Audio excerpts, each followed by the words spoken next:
ମୁଁ ରଶ୍ମିତା ଲେଙ୍କା ମୁଁ ଓଡ଼ିଶା ପ୍ରଶାସନିକ ସେବାରେ 167 ର୍ୟାଙ୍କରେ ସଫଳତାର ସହିତ ଉତ୍ତୀର୍ଣ୍ଣ ହୋଇଛି। ମୁଁ ମୋର ପ୍ରାଥମିକ ଶିକ୍ଷା ଅରଡ଼ା ଓରନାଳ ପ୍ରାଥମିକ ବିଦ୍ୟାଳୟରୁ ଆରମ୍ଭ କରିଥିଲି। ତାପରେ ମୋର 10th ଏରସମା ବାଳିକା ଉଚ୍ଚ ବିଦ୍ୟାଳୟ ଏବଂ +2 ଏବଂ +3 ମୁଁ SBM ଅଟୋନମସ୍ କଲେଜରେ ସମାପନ କରି ଜୁଲୋଜିରେ ଉତ୍କଳ ବିଶ୍ୱବିଦ୍ୟାଳୟରେ ସ୍ନାତକୋତ୍ତର ହାସଲ କରିଛି। ଏହାପରେ ମୁଁ 2021 ମସିହାରେ ଆୟୁର୍ବେଦିକ ଆସିଷ୍ଟାଣ୍ଟ ଭାବରେ କାମ କରୁଥିଲି ଏବଂ 2022 ମସିହାରେ ମୁଁ ଏ ପରୀକ୍ଷାରେ କୃତକାର୍ଯ୍ୟ ହୋଇଛି। ମୁଁ ତ ଜବ୍ରେ ଥିଲି, କିନ୍ତୁ ମୋତେ ଯେତିକି ସମୟ ମିଳୁଥିଲା ମୁଁ ମୋର ବେଷ୍ଟ ଦେଇକି ଚେଷ୍ଟା କରୁଥିଲି କି ମୁଁ ପଢ଼ିପାରିବି ବୋଲି।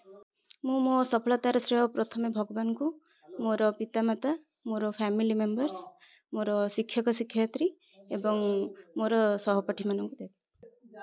ମୋତେ ଆଗକୁ ଏହି ପଦବୀରେ ଯାହା ବି ଦାୟିତ୍ୱ ମିଳିବ ମୁଁ ମୋର ସୁଚାରୁ ରୂପେ ମୋର ପାରୁ ପର୍ଯ୍ୟନ୍ତ କରିବାକୁ ଚେଷ୍ଟା କରିବି। ବହୁତ ଖୁସି ଲାଗୁଛି କି ମୋ ନିଜ ଗାଁର ଲୋକ ମୋତେ ସମ୍ବର୍ଦ୍ଧନା ଦେଇଛନ୍ତି, ଆଉ ସେଥିପାଇଁ ମୁଁ ବହୁତ ଗର୍ବିତ।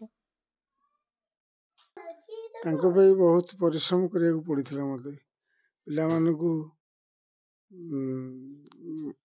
ପାଠ ପଢ଼ିବା ପାଇଁ ମୁଁ ସବୁବେଳେ ଏନକରେଜ୍ କରାଏ ଯେ ବୁଲାବୁଲି ନକରି ସବୁବେଳେ ପାଠ ପଢ଼ାରେ ଧ୍ୟାନ ଦିଅନ୍ତୁ। ଆଉ ମୋର ସେଥିପାଇଁ ଈଶ୍ୱରଙ୍କ ଆଶୀର୍ବାଦରୁ ସେ ତା'ର ସଫଳତା ହାସଲ କରିଛି। ଆମ ଅଞ୍ଚଳ ପାଇଁ ବହୁତ ଗର୍ବ, ଆଉ ସମସ୍ତେ ବି ତା ପାଇଁ ଗୌରବାନ୍ୱିତ ହେଉଛନ୍ତି। ମୁଁ ଶ୍ରୀମତୀ ନେତ୍ରମଣି ବିଶ୍ୱାଳ, ସରକାରୀ ପ୍ରାଥମିକ ବିଦ୍ୟାଳୟର ଶିକ୍ଷୟିତ୍ରୀ ଅଟେ। ଆଉ ଝିଅର ଏଇ ସଫଳତା ପାଇଁ ଆମେ ପୁରା ଗର୍ବିତ। ଆଉ ଉପରବାଲାଙ୍କ ଆଶୀର୍ବାଦ ଏବଂ ଆପଣମାନଙ୍କ ଆଶୀର୍ବାଦରୁ ଆମ ଝିଅ ସେଇ ଜାଗାରେ ହିଁ ପହଞ୍ଚି ପାରିଛି।